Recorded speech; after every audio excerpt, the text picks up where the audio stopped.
마스크를 좀 벗을게요. 마스크를 쓰고 말하는 습관이 안 돼가지고. PCR 검사를 받아서 괜찮습니다, 저는. 우리 영천교회는 뭐, 하도 오랫동안 우리 태국 선교사에게 함께 동행을 해오셨고, 또 많이 헌신을 해주셔서 얼마나 감사한지 모르겠습니다. 코로나 안식년 때문에 이제 사실은 저희들이 여러 가지 일도 있고 해서 들어와서 지내는 동안에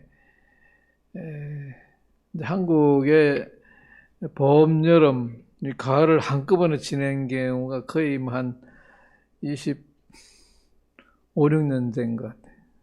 잠시 들어왔다가 한 달쯤 있다가 나가기도 하고, 전에 한 번은 한 9월 달에 들어와서 3월까지 한 겨울에도 한번 지내본 적이 있긴 한데, 여름이 또 봄, 또 여름, 가을 이렇게 지내는 것도 상당히 의미도 있고 오랜만에 또 감사한 일도 많습니다.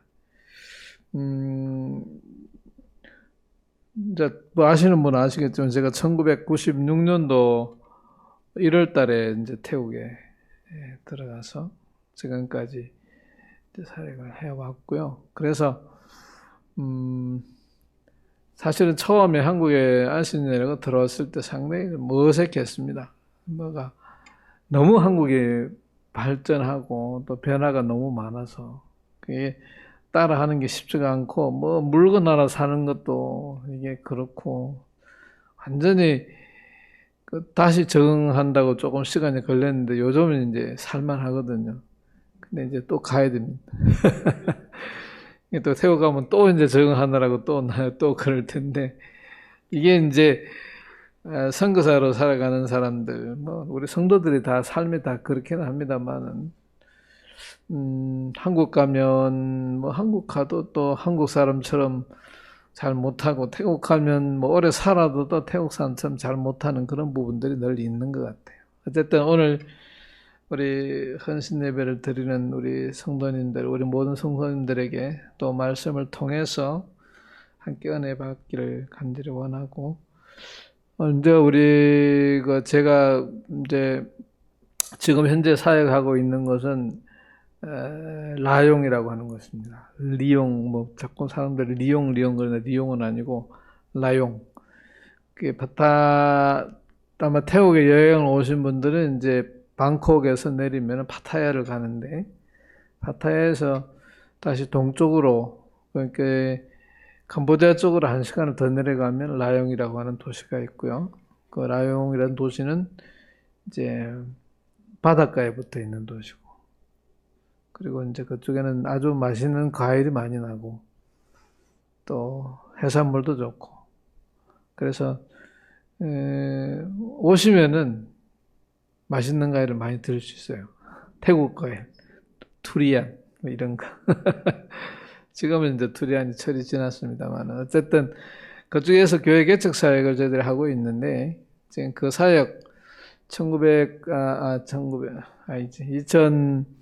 2014년도에 이제 저희들이 공식적으로 또 설립 예배를 드렸고요. 그래서 지난 8월 22일인가 어쨌든 올해가 약 8주년이 되는데, 저희가 이제 7주년 지나고 들어왔습니다. 그때까지 사역 전체를 요약을 해서 제가 동영상을 만들었으니까 잠시 우리 그 그림 좀 보고 또 사역 이야기도 하고 말씀도 함께 나누도록 하겠습니다.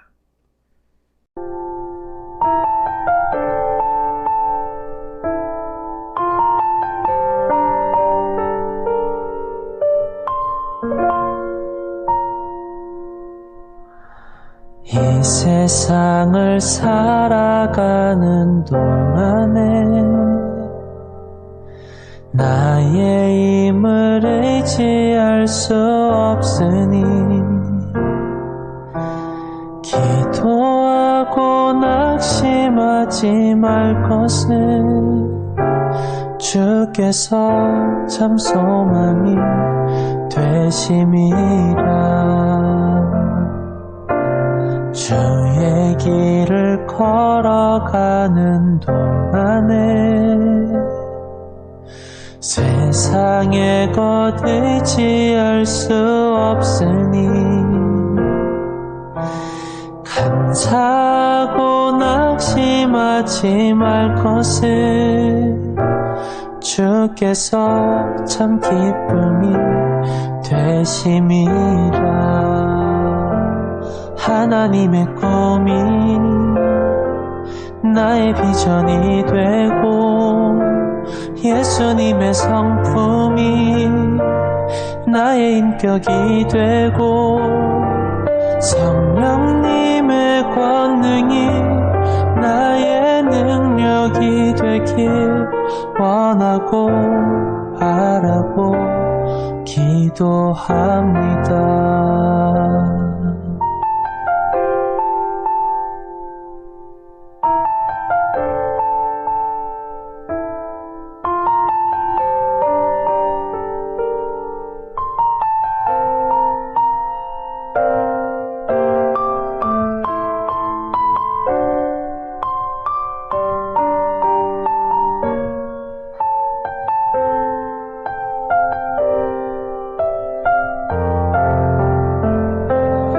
하나님의 꿈이 나의 비전이 되고 예수님의 성품이 나의 인격이 되고 성령님의 권능이 나의 능력이 되길 원하고 바라고 기도합니다.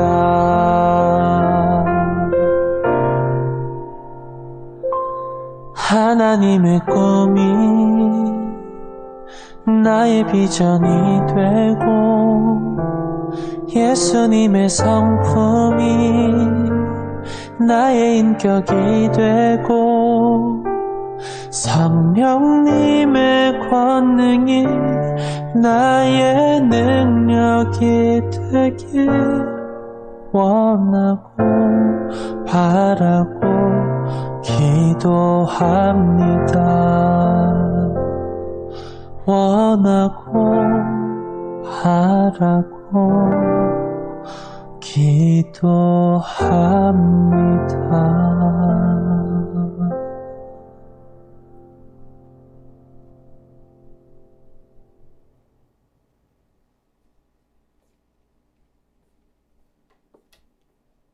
네, 감사합니다. 한 8년 이상, 8년 가까운 세월 동안 했던 사역을 한 3, 4분에 다 담는 거는 쉽지 않은데, 그냥 어쨌든 이런 내용으로 주로 진행을 해왔습니다. 그런데 이제 제가 이 자료를 정리하면서 느낀 거는 뭐냐면, 하나님께서 하나의 교회를 세우시기 위해서 얼마나 많은 교회 성도들, 그분들 헌신과 기도를 함께 모아서 이런 교회가 세워진다는 것을 제가 깨달았거든요. 얼마나 많은 사람들이 나옵니까? 한국에서도 우리 영천교회를 비롯해서 많은 교회들이 와서 이 사역에 헌신을 했고 또 헌금을 하고 기도를 하고 한국, 미국, 태국, 여러 나라에 있는 성도들이. 그러니까 이제 우리가 교회를 생각을 하면 그만큼 우리 하나님의 관심이 이 교회에 있다는 거거든요. 교회를 하나님이 그만큼 귀중하게 여긴다는 거죠. 예수님께서 이 땅에 오신 이유도 저와 여러분들을 구원하시기 위해서 오셨지만 결국에는 교회를 세우는 거거든요. 예수 믿는 사람들, 그 사람들의 모임 자체가 교회니까. 그러니까 교회가 하는 일을 소홀하게 여기는 사람들은 하나님을 소홀하게 여기는 겁니다. 하나님의 마음, 하나님의 관심이 어디 있는지를 보시면 하나님의 관심은 교회에 있다. 그런 것들을 생각을 하셔야 되는 거죠. 그러니까 하나님이 교회를 이렇게 귀하게 여기기 때문에 교회에서 하는 일, 또 교회를, 하나님이 사랑하는 그 교회를 사랑하는 것, 또 교회가 하는 행사들, 이런 것들을 중요하게 여길 줄 알아야 그게 하나님의 마음을 읽는 사람들의 자세고 또 그런 사람들을 하나님이 축복하실 수밖에 없어요. 왜냐하면 하나님이 그 교회를 그렇게 귀하게 세우셨으니까. 그래서 성경에서는 예수님의 피로 값주고 산 교회라고 표현하잖아요.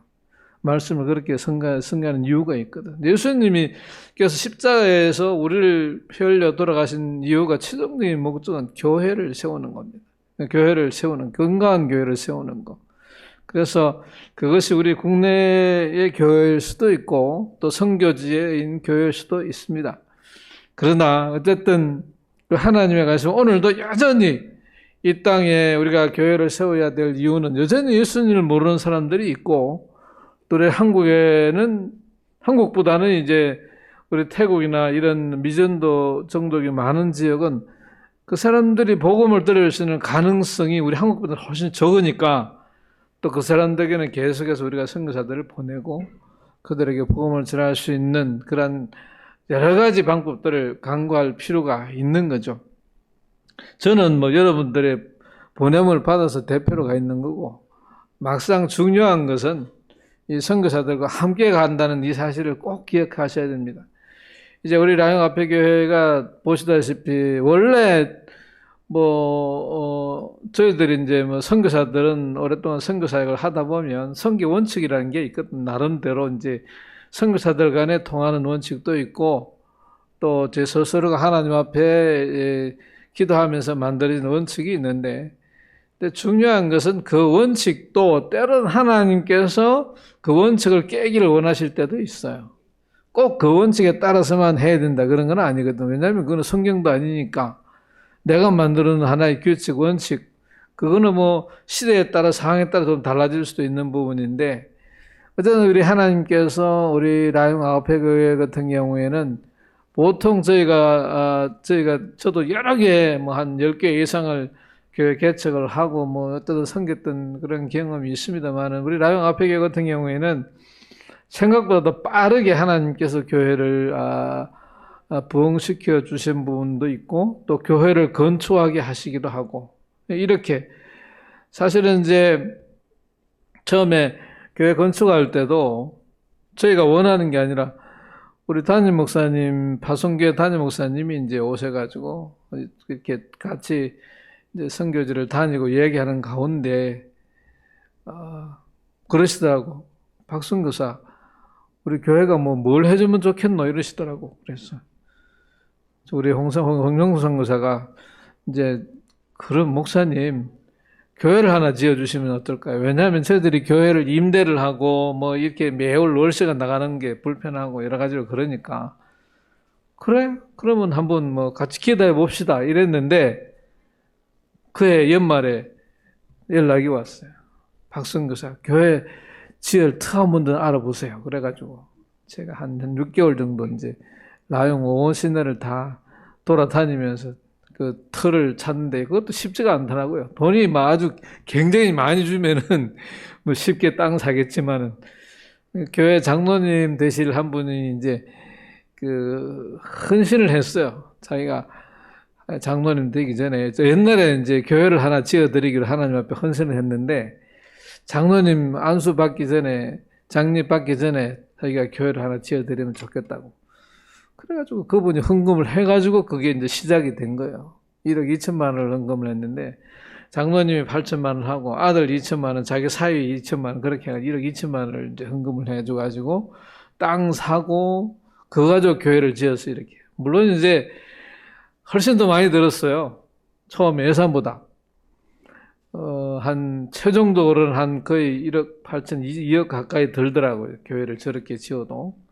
우리 영천 비교하고는 비교가 안 돼요. 거기는 보시다시피 그냥 태국은 이 겨울이 없는 나라라서 그렇게 그 벽을 두껍게 하고 그렇게 안 해도 되거든요. 어쨌든 적은 돈으로 교회를 지으려니까 그 교회 건축하는데 매일 나와가지고 아닌 감독을 해야 돼요. 왜냐하면 이 사람들 자기들이 전문가인데 뭘 일을 이상하게 하더라고. 그래서 그냥 또 그렇게 하지 말라고. 이렇게 하면 어떻겠냐고. 자기들이 더 잘할 텐데 하도 이상하게 일을 해가지고. 그래가지고 자료 구입하는 것도 우리가 안 보면 아주 싼 거 갖다 붙이고 막 그래서 어쨌든 마지막에 교회를 지을 때는 여러 가지 갈등도 많잖아요. 이렇게 건축 하다 보면 이 교회 건축도 그럽니다만 선거지도 마찬가지거든요. 그러니까 여러 가지 욕도 얻어먹기도 하고 모함 당하기도 하고 어쨌든 어려움이 많았는데 마지막에 참 하나님이 다 지어놓고 나니까 오신 분들이 참 감사하고 또 지금은 이제 특별히 그 코로나 상황이 닥치기 전에 제 교회가 완성이 됐거든요. 그러니까 코로나가 딱 닥치니까 예배를 못 드리게 하잖아요. 모이지도 못하게 하고. 보통 만약에 우리가 건물을 임대를 해서 예배 드렸다면은 예배도 못 드리는데 매월 그 임대를 내야 되고 그것도 하루 이틀도 아니고 1년, 2년, 3년 이렇게 되니까 참 어려운데 우리 하나님께서 미리 다 건축을 하도록 다 준비해 주셔가지고 그 어려운 그 코로나 상황 속에서도 저희가 섬기는 이 라영 앞에 교회는 큰 어려움이 없이 예배도 여전히 끝까지 잘 드릴 수 있었고 지금도 저희가 이렇게 나와 있어도 현지인 사역자들을 중심으로 여전히 오늘도 예배가 지금 드려지고 있습니다. 지금 아마 2시니까 아직까지 아마 거의 이제 예배 끝날 때가 됐는데 태국 시간으로는 2시간 정도 늦으니까 이제 저희들이 계획은 이렇습니다. 제가 한 8년, 8, 9년 이제 사역을 하고 안식년을 이제 들어온 여러 가지 이유도 있습니다만은 하나는 이제 선교사가 어느 정도 교회를 세우고 나면 그 교회를 현지인들한테 이양을 해야 되거든요. 왜냐하면 선교사가 계속 할 수도 있지만은 하나님께서 제게 주신 어떤 그 비전이나 이런 원칙은 현지인 교회는 현지인들에 의해서 부흥돼야 된다. 왜냐하면 제가 이렇게 선교를 하고 목회를 해보니까 제가 태국말로 설교를 매주일마다 하지는 않지만은 거의 25, 6년 이상을 태국 설교를 하는데 설교를 해서 내가 한 번이라도 만족한 적이 없어요. 왜냐하면 내가 하고 싶은 말을 다 못하는가. 내 마음속에는 이 말을 하고 싶은데 그걸 표현할 방법이 없더라고. 그 실력이 모자라가지고. 하는 태국에 있는 성도들이 은혜를 받는 거는 그게 하나님의 은혜라, 그게.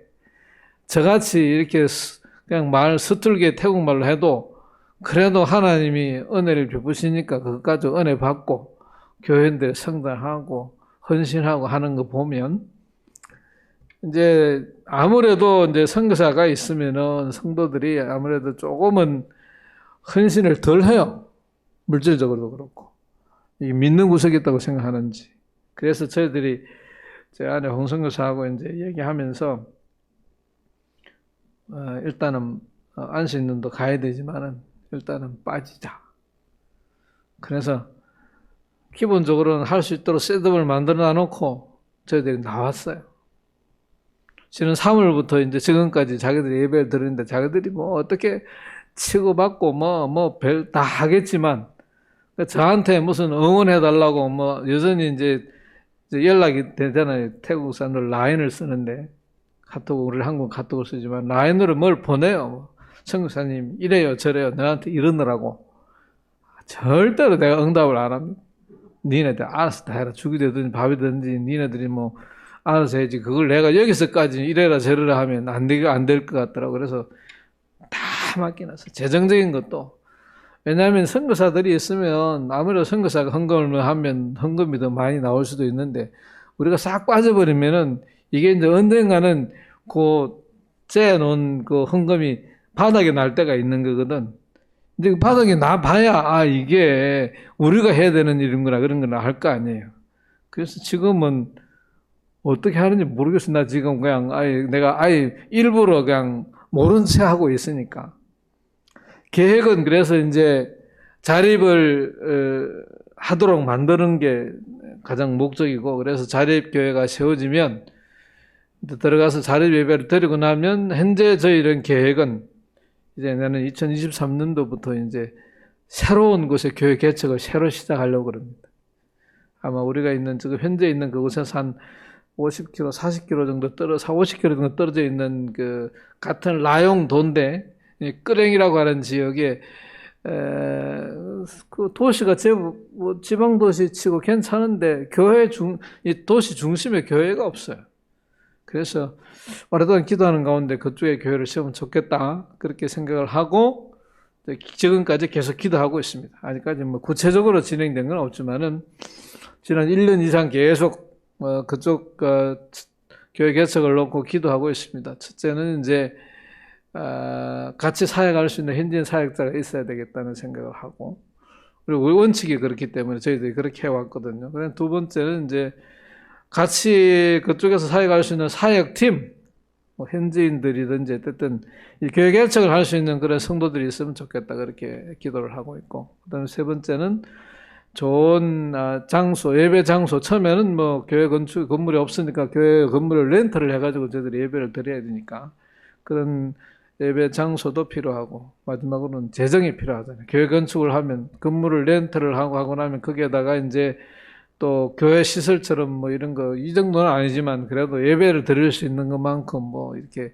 타일도 만들고 방도 꾸미고 이렇게 해야 되니까 재정적인 필요가 있습니다. 그래서 이 네 가지를 놓고 지금까지 계속 기도를 하고 있으니까 우리 영천교회에서도 기도하실 때 저희들을 위해서도 기도해 주시고, 우리 특별히 앞으로 시작될 교회 개척 사역, 그리고 교회 자립, 지금 현재 되어지고 있는 우리 라용 앞에 교회가 자립할 수 있도록, 그래서 자립해서 건강한 교회가 되어서 앞으로 이제 저희들은 그 교회와 함께 이제 그쪽에 교회 개척을 할 생각을 하고 있거든요. 그 교회도 좀 도움이 되고, 또 선교사들도 같이 이렇게 합력을 해서 또 한국 교회와 함께 여전히 저희는 해왔던 대로 교회 건축을, 새로운 교회를 하나 세우려고 생각을 합니다. 아마 그 교회가 세워지는 게 하나님이 또 기회를 주실 수도 있습니다만은 저희들이 아마 어쩌면은 마지막 사역이 될 수도 있겠다 그런 생각을 하는데, 글쎄요, 하나님이 어떻게 인도하시는지는 모르지만 같이 기도해 주시면 감사하겠다는 말씀을 드립니다. 지금 현재 사역은 아마 이 정도로 말씀을 드리면 좋겠고, 오늘 우리가 읽었던 말씀 시편 23편은 다윗의 시라고 기록이 되어 있습니다.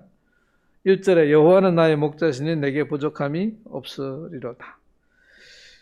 이 말씀, 이 시편 말씀 뭐 다 외우잖아요. 한 교회 조금 오래 다니신 분들은 이거 다 외우고 다 그러시는데, 그러나 이제 우리가 너무 잘 알기 때문에 이 말씀을 깊이 묵상하지 못하는 경우가 많이 있지 않나 그런 생각이 들고, 왜냐하면 이 시대, 우리 다윗이 이 시를 기록했을 때의 사항을 과연 우리 한국 성도들이 잘 제대로 이해하고 있을까? 그런 생각을 제가 해봅니다. 왜냐하면 저도 완전 촌놈 출신이라서 시골에 있으면서 소, 돼지, 닭, 뭐 토끼 이런 거 다 키워보잖아요. 염소도 키워봤는데 양은 키워본 적이 없거든, 양을. 양을 키워보지 않았는데 여호와는 나의 목자다. 왜냐하면 이 시편을 지은 다윗은 목동이었거든, 목동. 양을 키우는 사람이었잖아요. 그러니까 그 사람이 형제간이 8명인데 어쨌든 막내란 말이죠. 막내로서 집안에 무슨 대소사가 있으면은 막내는 뒷전인 거야. 너 가서 양 돌보라 그러고 다른 사람들은 이제 집안이라고 그런 정도로 취급을 받았으니까. 근데 이제 양이라고 할 때 자기를 그러면 여호와는 나의 목자시니라고 얘기했으면 다윗은 뭐라는 거죠? 본인을 양이라고 그런 거죠. 자기를 지금 양으로 얘기하는 거잖아요. 근데 이제 우리 한국 사람들은 양 그러면은 좋은 의미예요, 나쁜 의미예요? 좋잖아요. 저 양 같은 사람 같으면은 저 사람 착하다. 저 사람 참 순하고 부드럽고 이미지가 참 좋은데, 근데 사실은 유대 문화에서 양은 그렇게 좋은 동물이 아닌 것 같아요. 저 양 같은 사람 그러면 우리나라 사람들이 다른 사람들 욕할 때 저 가히 깨놓고 개 같은, 그 좋은 표현 아니잖아요, 그렇죠? 그러니까 유대 문화에서는 양 같은 사람 그러면은 우리나라 사람들이 개 같은 그런 비슷한 의미가 있다 이 말이에요. 그러니까 양은 그렇게 유다 문화에서는 뭐 그렇게 중요한 동물이긴 해요. 왜 하나님 앞에 제물로 드려지는 아주 귀한 동물이기는 해도 양 자체로 놓고 보면 그렇게 좋은 동물이 아니다. 왜? 이제 저도 양을 모르니까 책을 보니까 이렇게 연구한 사람들이 이렇게 돼서 양은 시력이 약하다. 그러니까 한 2m, 1.5m, 2m 앞을 넘으면 못 본대요. 그러니까 이러고 다니는 거야, 이렇게. 고개를 이렇게 다니니까 멀리 볼 수 있겠어요. 좀 고개를 들어야 되는데. 양은 이렇게. 그러니까 멀리를 볼 수 없으니까 짐승들이 살살 이 늑대 같은 게 와도 못 보는 거야. 그냥 앞에 그것만 쳐다보고 가는 거지. 시력이 안 좋아. 그 다음에 자기를 지키는 능력이 없어요. 양이 뭐 있겠어요? 뿔이 뭐 요렇게 하나 달려가지고 이거 가지고 싸움도 못하고. 그 다음에 털, 그 다리가 뭐 기나 뭐 다리도 그냥 짤땀해가지고 도망도 못 가고. 얘는 넘어지면은 일어날 줄을 모른대. 그러니까 눕혀버리면 지 스스로 못 일어난다는 거야. 그러니까 뭐 공격 무기가 없어요. 다리도 안 좋아요. 이빨이 뭐 양 이빨이 좋아요. 여러분들 보세요. 한번 양 이빨이 좋은지. 물어 뜯으면은 뭐 상대방한테 그런 줄 수 있는 그런 게 아무것도 없어요. 근데도 고집이 세대, 고집이. 그리고 잘 싸운대.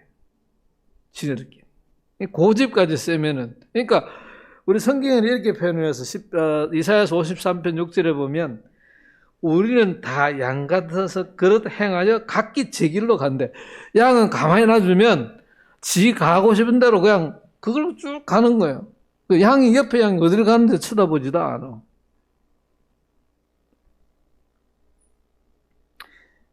그러니까 이 양은 자기 스스로를 지킬 수 있는 능력도 없고 자기 혼자 살아갈 수 있는 능력이 없는 짐승이에요. 그러니까 누가 필요해요?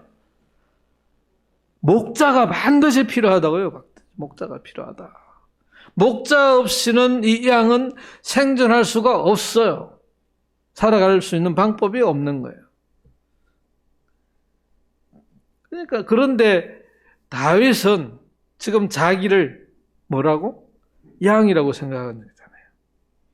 그 자기가 양이면 자기에게는 반드시 누가 필요하다고요?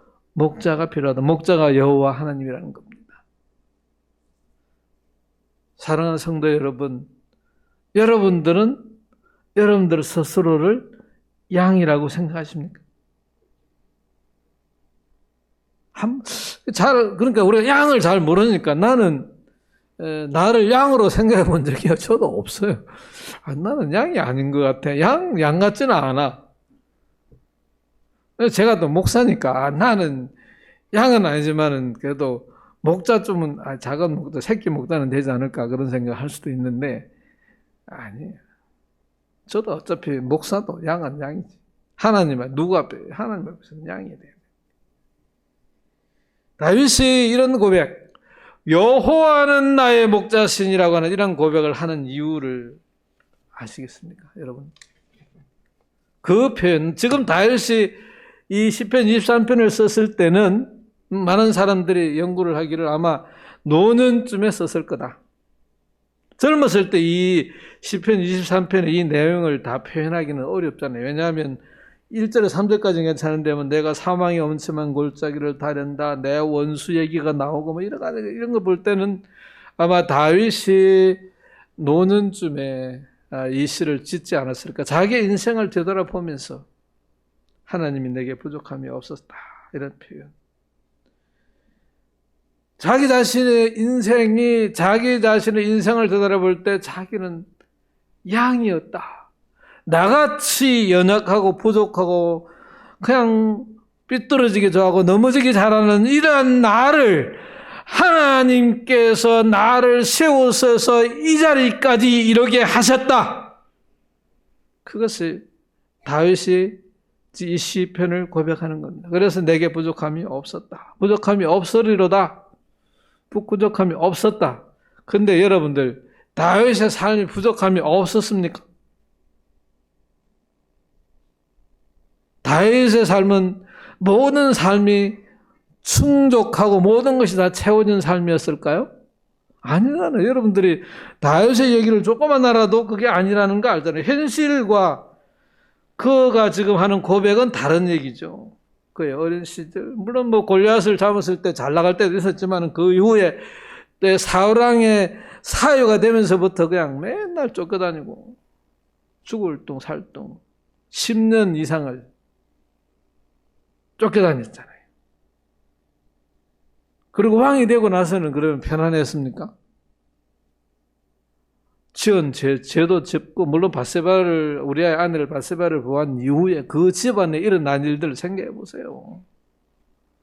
그냥 형제가 아닌 형제를 죽이고 그보다 더 나가서 아들이 아버지를 모반을 해가지고 반란을 일으키고 막 말로 그러니까 어떻게 보면 다윗의 삶 자체를 우리가 보면 그게 아무나 보통 누구나 감당할 수 있는 삶이 아닌데 그런데 다윗은 여호와는 나의 목자시니 내게 부족함이 없다. 이 고백은 신앙적인 고백이죠. 체험적인 고백이죠. 경험적인 고백이죠. 은혜의 고백이죠. 하나님 앞에 하나님이 누군지를 하나님이 어떠한 분인지를 아는 사람만이 할 수 있는 고백이죠. 내가 지금까지 살아오는 동안에 이런 굴곡이 있고 이런 어려움들이 있었지만은 하나님은 나의 목자이셨습니다. 사랑하는 성도 여러분, 오늘 우리가 이 헌신 예배를 드리면서 여러분들의 삶을 한번 돌아보시기 바랍니다. 나는 하나님 앞에 이런 고백을 할 수 있는가? 지금 현재 내 형편에서 이런 고백을 할 수 있는가? 예기치 않은 여러 가지 문제들, 코로나와 같은 상황들, 사업의 문제, 자녀의 문제, 또 본인의 건강 문제 이런 거 뭐 수도 없이 우리에게 일어나는데 그러나 여전히 우리는 이 고백을 할 수 있는가? 여호와는 나의 목자시니 내게 부족함이 없으리로다.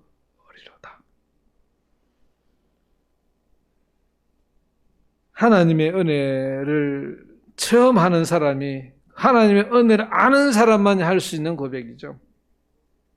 예수님께서도 이런 말씀을 하셨어요. 요한복음 10장 11절 나는 선한 목자라. 선한 목자는 양들을 위하여 목숨을 버리거니와 14절에 나는 선한 목자라. 나는 내 양을 알고 양도 나를 아는 것이 이렇게 표현하고 있습니다.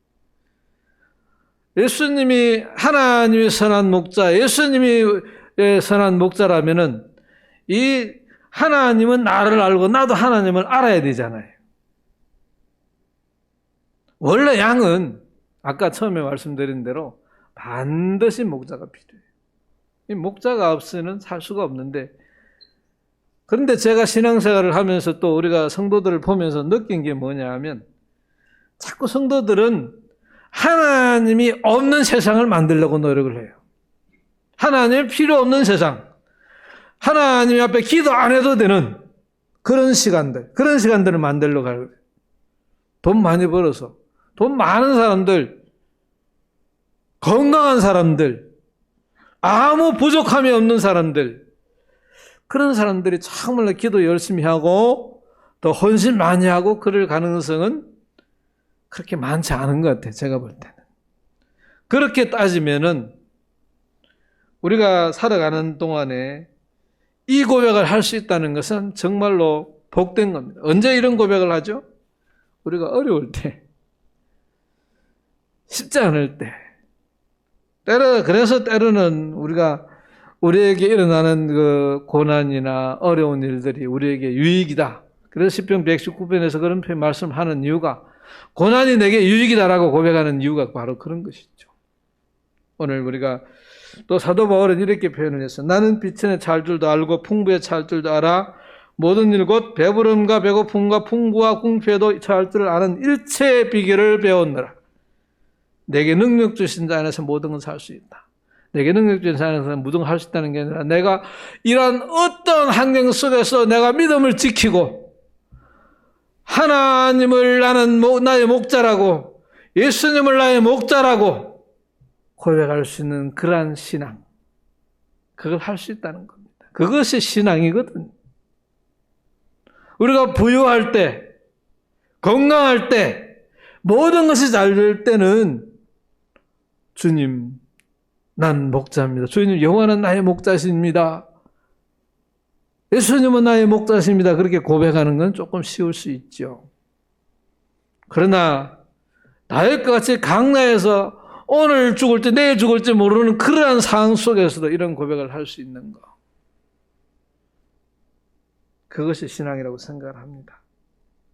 여호와는 나의 목자라는 이 표현은 주님은 나의 왕이십니다. 오늘도 주님은 나의 주님이십니다. 그래서 그 주님 때문에 행복하고 감사하고, 내 기도 가운데 내가 기도할 때 그 은혜 때문에 감격하고 감사하는 그러한 신앙, 바로 그러한 신앙을 가진 사람들이 여호와는 나의 목자시니라고 고백할 수 있습니다. 여기에 보면 다윗이, 제가 다 설명을 안 했지만은 1절과 3절 정도의 아주 좋은 시설을 있지만은 4절에 보면 내가 사망의 음침한 골짜기로 다닐지라도 해를 두려워하지 않을 것은 주께서 나와 함께 하심이라. 주의 지팡이와 막대기가 나를 안위하시나이다. 주께서 내 원수의 목전에서 내게 상을 차려주시고 기름을 내 머리에 부으셨으니 내 잔이 넘치나이다. 원수 있죠? 여러분들. 다 살다 보면 원수들이 다 생겨요. 뭐 직접적인 것도 있지만은, 뭐 어떨 때는 물질이 원수가 되기도 하고, 자식이 원수가 되기도 하고, 남편이, 그건 아니기를 바랍니다. 아내가, 우리 자식이, 뭐 어쨌든 우리는 그런 원수들이 있는데, 그러한 상황들 속에서도 이런 고백을 할 수 있다는 것이 중요하다고 생각을 합니다. 이러한 고백을 하는 사람들만이 정말 하나님, 여호와 하나님이 나의 목자십니다, 예수님이 나의 목자십니다라고 어떠한 상황 속에서도 내가 그러한 고백을 할 수 있다면, 그것이 바로 우리가 믿음 안에서 바로 섰다는 증거가 되는 겁니다. 우리가 헌신을 정말로 헌신을 하기를 원한다면, 내가 이러한 상황 속에서도 이러한 고백을 할 수 있느냐가 중요하죠. 물질이 중요하면, 세상 것들이 더 중요하면 어떻게 우리가 주님께 헌신을 할 수 있겠어요? 그러나 그런 것들이 부족한다 할지라도 내 평생에 선하심과 인자하심이 반드시 나를 따르리니 내가 여호와의 집에 영원히 살리로다. 이런 고백을 할 수 있는 사람. 주님, 지금까지 제가 살아왔던 삶을 되돌아보면 참 힘들고 어려운 일도 많이 있었지만은, 그러나 내 평생에 주님의 그 선하심, 주님의 인자하심이 함께 하셨던 것처럼 앞으로도 반드시 우리 하나님의 선하심과 인자하심이 저와 함께 하실 줄 믿습니다. 그래서 저는 여호와의 집에 어떠한 상황 속에서도 우리 주님의 집에 영원히 살 것입니다. 그러한 고백을 하는 우리 귀한 성도님들 되시기를 주님의 이름으로 축원합니다.